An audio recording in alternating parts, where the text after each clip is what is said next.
The foreign policy officials of the Moon Jae-in administration are visiting the United States ahead of the upcoming Seoul-Washington summit.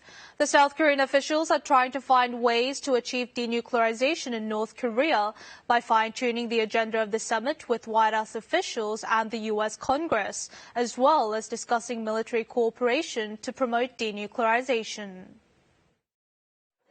The second deputy chief of Chang Hwa-dae's National Security Office, Kim Hyun-chong, has visited the White House to fine-tune the agenda of the upcoming summit between the leaders of South Korea and the United States.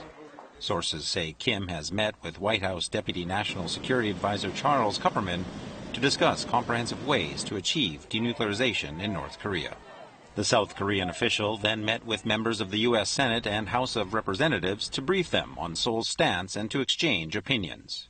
The military officials of South Korea and the United States are also holding discussions to facilitate denuclearization talks between Washington and Pyongyang.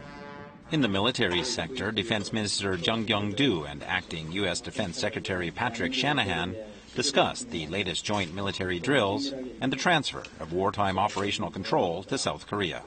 Shanahan brushed away concerns that the downsizing of joint military exercises might undermine combat readiness, and stressed that there are no gaps in South Korea's national security. I don't think we're scaling back exercises. I think we're building capability.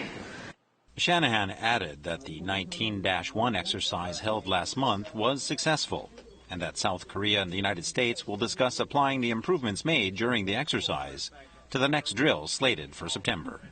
South Korea's defense minister responded by saying that it was a good example of how the governments of the two countries support diplomatic efforts using military means.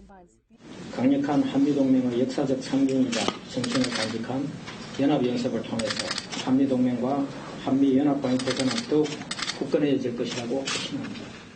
However, the military officials of Seoul and Washington did not bring up the contentious issue of whether or not South Korea should pay for the operation of the U.S.-controlled wartime command post Tango located in the south.